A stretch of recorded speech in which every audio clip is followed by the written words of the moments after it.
Have you ever sat in a quiet room holding your breath, wondering when the sound of laughter disappeared?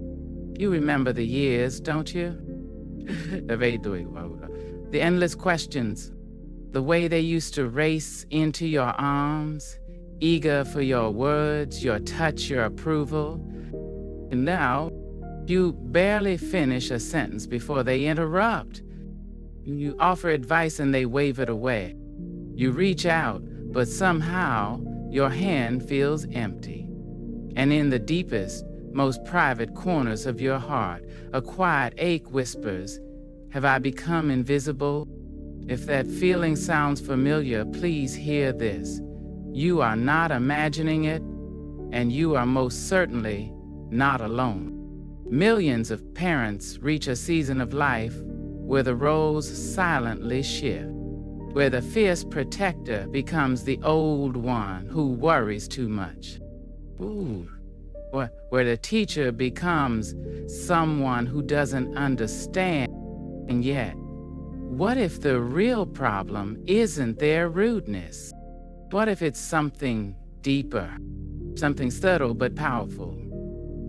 Something that without realizing it, you may have unknowingly taught them.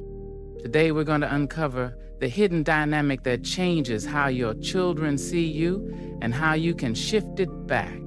Not through anger, not through guilt, but through a strength so quiet, so steady, it commands respect without a single word raised. Stay with me, because this could be the moment everything quietly changes, not just for them, but for you. And by the end of this conversation, you might just realize you were never invisible. You were simply waiting to be seen again. When you spend a lifetime pouring yourself into someone, wiping their tears, celebrating their victories, holding steady when their world crumbled, it's natural to believe that love would be enough to keep you visible. You sacrificed weekends, vacations, your own dreams at times. You stayed awake through long nights of fevers, heartbreaks, college essays. You built your life around making theirs better. And so when the silences started, when the calls became shorter, when your advice was met with sighs and dismissive nods, it didn't make sense. It wasn't just disappointing. It was disoriented. You wonder, where did I go wrong? It didn't. But the truth about human nature is more complicated and harder to face. Most of us are taught that loyalty is earned through sacrifice, that if we give enough, endure enough, love enough, the people we cherish will never drift away. But reality, especially in family dynamics, doesn't work that way. You see, over time, sacrifice can become invisible. The more you bend, the more they assume you'll always be there. The more you say yes, even when you want to say no, the less weight your voice carries. It's not because they are ungrateful or cruel. It's simply how human psychology operates. Respect, unlike love, doesn't grow stronger the more you give. It grows when you stand strong. The science behind this is fascinating and painful. Studies in behavioral psychology show that what we chase tends to run from us, that what we yield too easily tends to lose value in the eyes of others. It's the same reason an adult child can brush off the advice of the very person who once taught them to tie their shoes. Because somewhere along the line, the roles blurred. The parent who once set firm but loving boundaries softened too much, gave too much, without realizing that their own dignity was quietly dissolving in the process. When Marguerite, a mother of 3, began letting her children make decisions about her house, her health, even her finances. She wasn't trying to give up her place in the family. She was trying to keep the peace, stay close. But what they saw over time wasn't kindness. It was silence. It was someone they could dismiss without consequence. Respect isn't something you can demand with louder voices or longer speeches. It's something that rises naturally when you carry yourself with quiet self-respect, just like standing in front of a mirror. If you shout at your reflection to look proud, the image stays the same. But if you square your shoulders, lift your chin, and breathe into your own dignity, the reflection changes. Effortless. Maybe without realizing it, you've been shouting at a mirror that can only respond to posture, not to pleading. The shift you feel with your children isn't about how much you've loved them. It's about how consistently you've shown them how to love you back by demonstrating how you love yourself.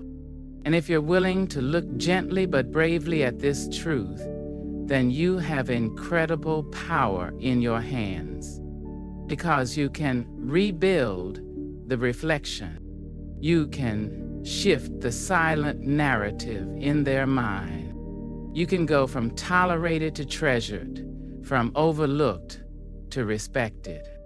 But it won't happen by begging for their attention. It will happen when you stop needing it to validate your existence.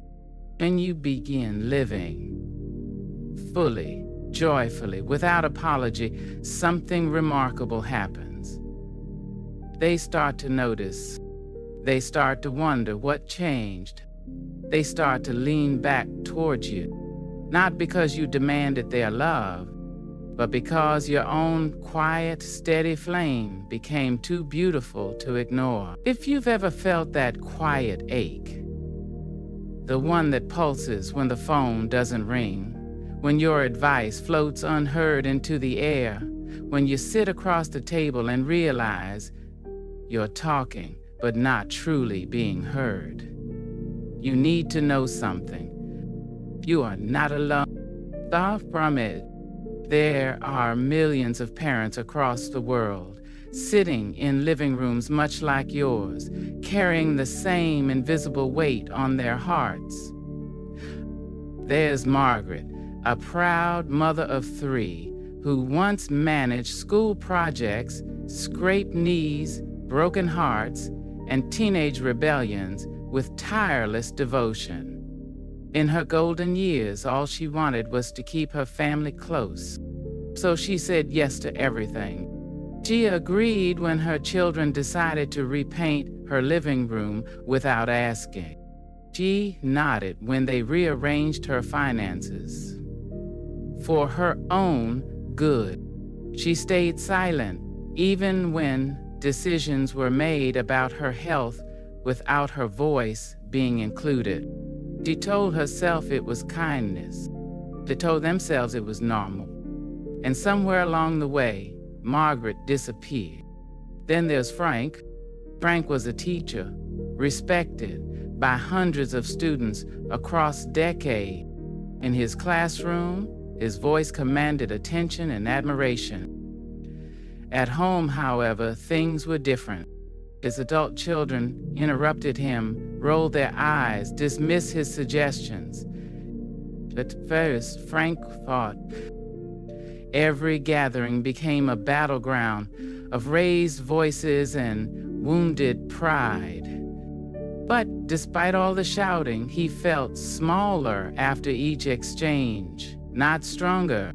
There's also Helen, a mother whose heart still skipped a beat every time the phone rang. She waited eagerly for her children's visits, prepared their favorite meals, knitted sweaters for her grandchildren. She dropped everything at the slightest request. But when she needed comfort, when she longed for connection, the line stayed silent. The distance grew not from anger, but from something even harder to heal: indifference. And maybe, just maybe, there's a memory you recognize too. Perhaps it was the birthday you spent mostly alone because they were too busy. Perhaps it was the carefully prepared meal met with distracted glances at cell phones. Perhaps it was that moment, so small yet unforgettable, when you realized you had become background noise in the lives you once centered your world around. If that rings even faintly true, take a slow breath right now. Place your hand on your heart. You are not imagining. You are not being too sensitive. And you are not alone. The shifting of family dynamics in later life is one of the most common, yet least spoken, heartbreaks. It crosses cultures, languages, incomes, and continents. It is not a reflection of your failures. It is a reflection of how easy it is, in the rush of adulthood, for children to forget that their parents are still whole people, still deserving of reverence, attention, and care. And while the ache of that forgetting can feel crushing, it also holds within it a powerful invitation. Because once you understand that this ache isn't just yours, that it's a quiet song heard in countless hearts, you can begin to move beyond shame or blame. You can begin to realize this. You are not broken. You are part of a silent, beautiful generation learning to be seen again, not through anger or sadness, but through a reclamation of your worth.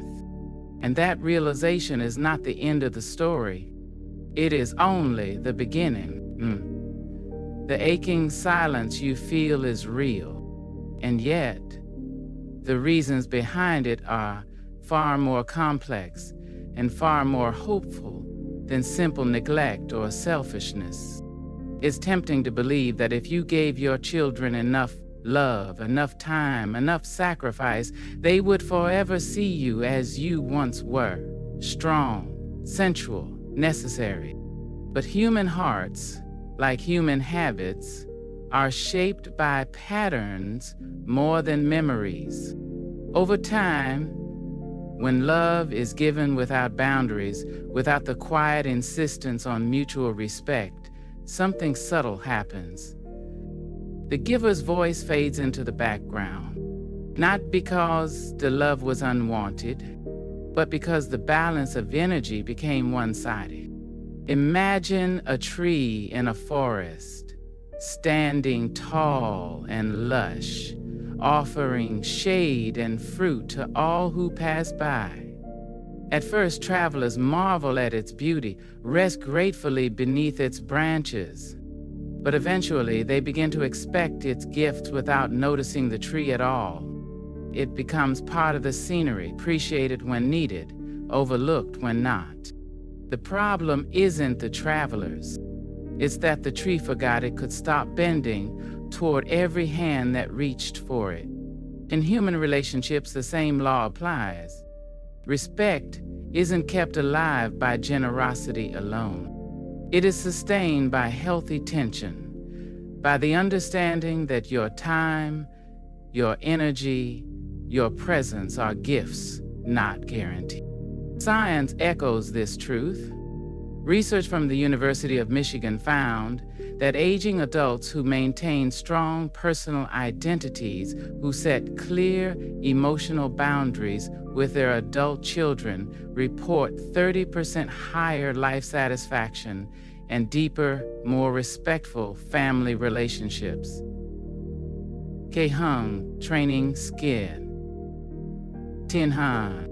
Another study from Harvard Center for Aging showed that parents who continue cultivating independent interests, hobbies, and social lives are perceived by their children as wiser, more admirable, and paradoxically, more valuable. It's not withdrawal that rekindles respect. It's self-sufficiency. It's not louder demands that inspire tenderness. It's visible dignity.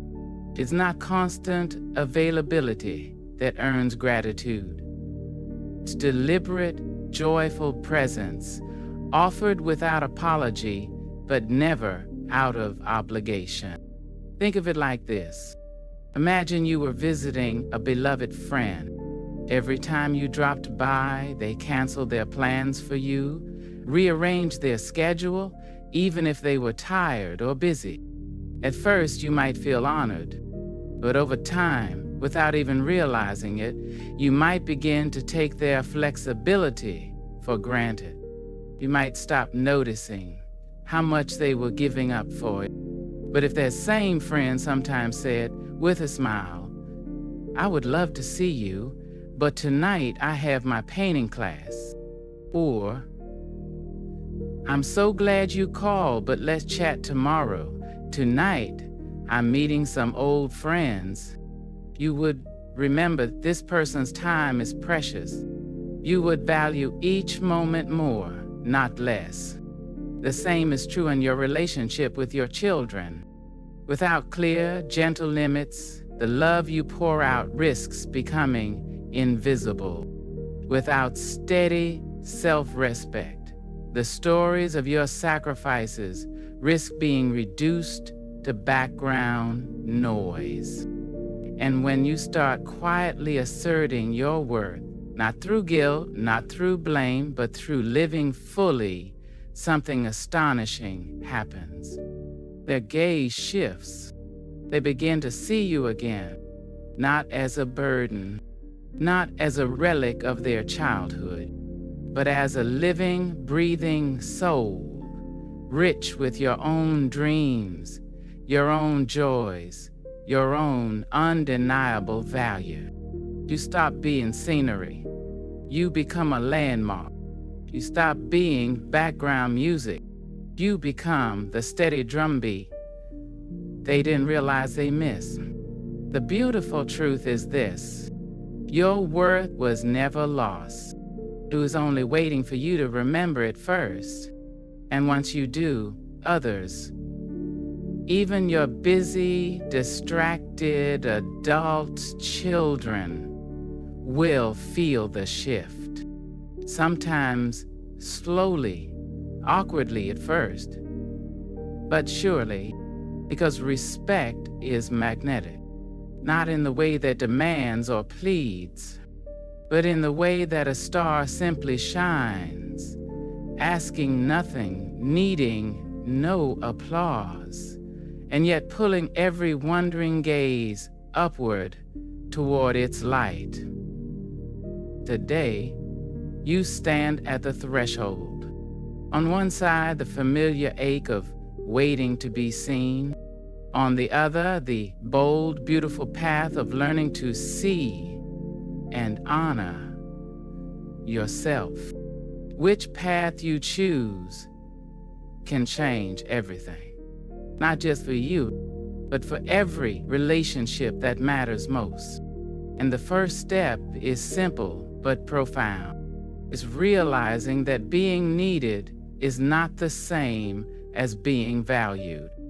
It's choosing to become deeply valuable to yourself first, knowing, trusting, that the rest will follow in time, not by chasing, but by standing, not by begging, but by shining, not by demanding respect, but by living it, breath by breath, day by day, until your presence cannot help but be felt, honored, and loved anew. Imagine a dinner table. It's not the holidays, just an ordinary Sunday. You cook the dishes they used to love, set the table just right, and wait with that small, hopeful flutter in your chest. They arrive, hurried, distracted, carrying their phones like shields. They sit, half listening, half scrolling. When you share a memory, a thought, a dream, it's met with a nod, a sigh, or sometimes no response at all. Then, halfway through dinner, a simple conversation turns sharp. Maybe you correct a detail in a story. Maybe you offer a piece of advice they didn't ask for. And without warning, there it is, the dismissal. The snap of irritation, the look that says, "You're outdated, you're in the way." Most of us have been there. The lump rises in your throat. The heat flushes your cheeks. You want to shout, to cry, to walk out and never come back. But deep down, beneath a hurt and anger, a deeper question trembles. Is this what I've become to them? It's a brutal moment. A gut-punch realization that all the years of sacrifice, love, and care do not guarantee lifelong reverence. And in that moment, you stand at a crossroads. One path leads to more of the same, more hurt feelings, more arguments, more walking on eggshells, hoping they'll remember who you are without you having to fight for. The other path, the harder, braver one, leads somewhere else. It leads to a place where you no longer tie your worth to their validation, where you no longer confuse their approval with your identity, where you stop pleading to be seen and start living so vibrantly they cannot help but notice.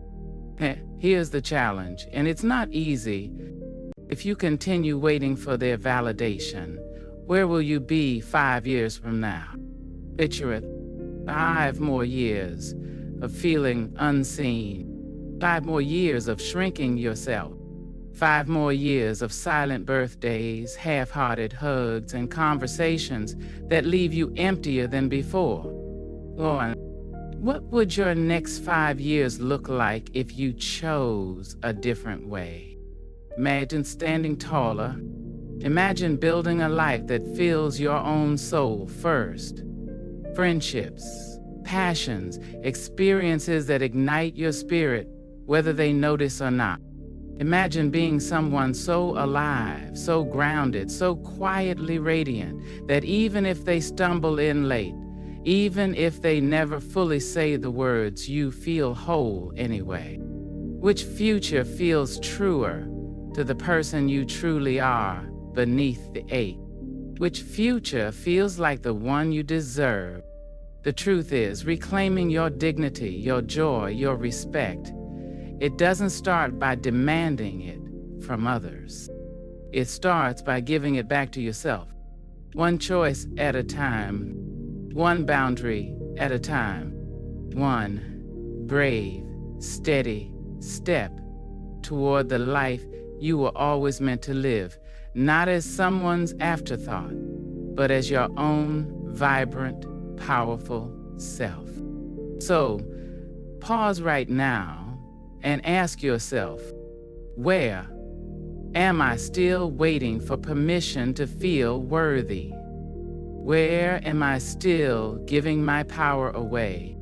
And most importantly, what is one small choice I could make today that says, without words, I remember who I am?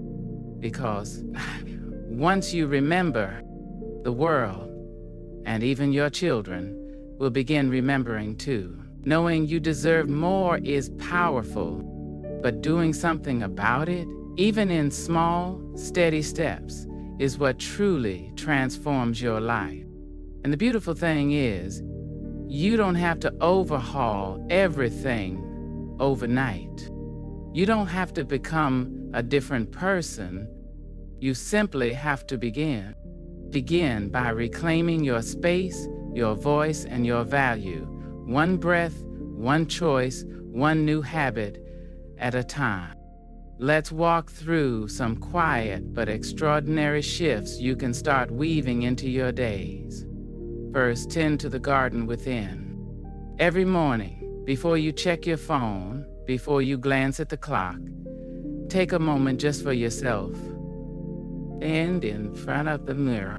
Look into your own eyes, not searching for wrinkles or regrets, but searching for the strength that has carried you this far.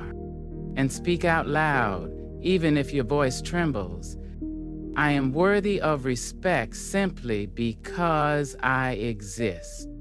It sounds simple, feels awkward at first, but over time, this tiny ritual rewires the deepest parts of you, the places that have been quietly waiting for your own recognition. Next, become intentional about your yes and your no.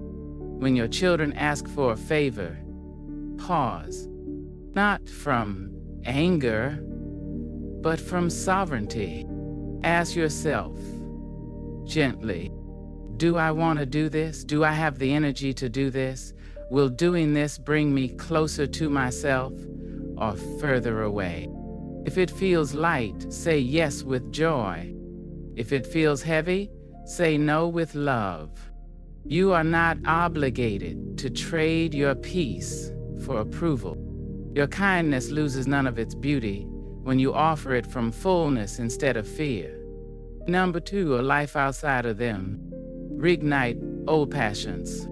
Explore new ones.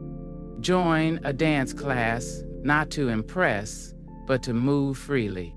Pick up a paintbrush, not to display your work, but to feel color in your hands again. Call an old friend just to reminisce and laugh. Every time you choose something that nourishes your soul, you become a lighthouse, shining brightly simply by existing. And lighthouses don't chase ships. They stand tall. They shine steadily. And because of their presence, others find their way back home. Another powerful shift. Practice graceful detachment. When your children forget a call or brush off a visit, notice the ache, but do not feed it. Breathe deeply into your own presence. Remind yourself, I am not invisible because they are busy. I am not less because they are distracted. Their behavior does not define my worth. By stepping back emotionally, not with anger, but with quiet strength, you invite a different dynamic. You teach through your actions that your love is infinite, but your self-respect is sacred. Lastly, create sacred boundaries around how you allow yourself to be treated. If someone speaks sharply to you, it's okay to pause, to look them calmly in the eye and say, without drama, I expect to be spoken to with respect. Let's try again when we're both calmer. You do not owe endless patience to disrespect. You are allowed to protect your peace, not by building walls, but by planting beautiful, visible gardens around your heart. Some may resist these shifts at first. They are used to the old patterns. They may test your resolve. That's okay. You are not shifting for them. You are shifting for you. Because a life lived waiting for someone else's permission is a life only half lived. And you, my friend, were never meant for half measures. You were meant for a full, radiant, unapologetic existence, grounded in dignity, lit by joy, carried by an unshakable knowing that you matter. So start small. Write down one thing today that you will no longer tolerate. Then write one thing today that you will give yourself permission to enjoy. Maybe it's as small as a morning walk without guilt. Maybe it's as bold as saying no to something that drains you. Every tiny act of self-respect sends ripples outward. First, inside your own spirit, where your inner voice starts growing stronger, steadier, prouder. Then outwardly into your relationships, where others begin sensing the shift, even if they can't name it. You are not becoming distant. You are becoming defined. You are not becoming selfish. You are becoming self-coherent. And the more you honor yourself, the more space you create for others to meet you at that higher place. Not out of obligation, but out of renewed wonder. It starts with one breath, one choice, one step. And that step begins right now. Maybe when the laughter turned into silence, you thought it was the end of something. Maybe when your advice was brushed aside, when your presence felt like an afterthought, you wondered if your time had passed. But what if the truth is this? The silence was never the end. It was the beginning of a new kind of presence. Not the presence that demands attention. Not the presence that bends and waits and hopes to be noticed. But the presence that shines quietly, that stands calmly, that lives so fully, so vividly, that it cannot help but be felt. You are not a fading photograph tucked into the corners of their busy lives. You are the living heartbeat of your own story, and that story is far from over. In fact, in many ways, it is just beginning, because now you are no longer living for validation. Now you are living from within, and that changes everything. It changes the weight in your shoulders when you walk into a room. It changes the tone of your voice when you speak. It changes the light in your eyes when you greet the world each morning. It changes how you are seen, but more importantly, it changes how you see yourself. You are not asking for respect anymore. You are embodying it. You are not pleading to be valued. You are living in a way that reminds even the most distracted hearts that your value is undeniable. And when you live that way with dignity rooted deep inside you, something astonishing happens. The tension eases. The loneliness softens. The weight you've been carrying, that heavy, silent ache, lifts little by little, day by day. Not because your children suddenly become perfect.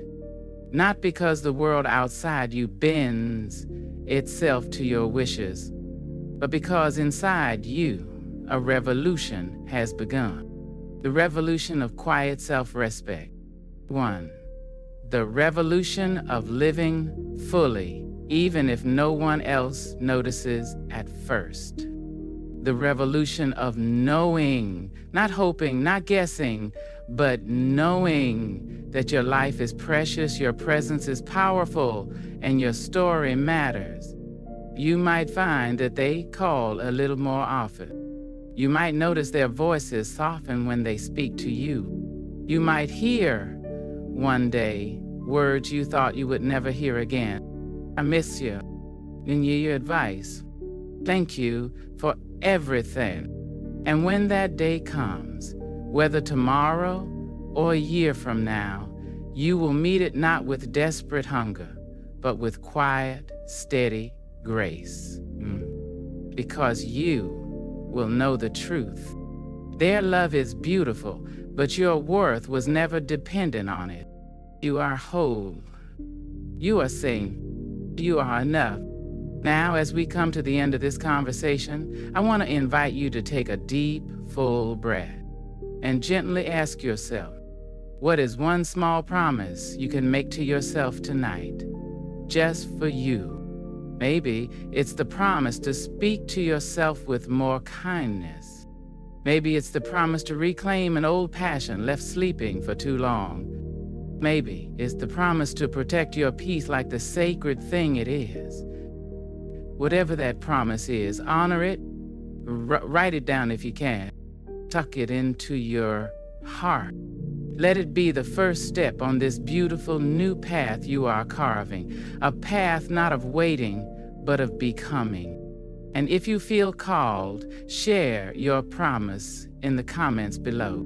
Your courage could be the light someone else is waiting to see. Remember, my dear friend, you are not broke. You are not too late. You are not invisible. You are a living testament to the strength of love, the power of resilience, and the beauty of a soul that refuses to fade. And the world, your world, is brighter because you are here. Until next time, take care. Keep silent. You were never meant to be anything less.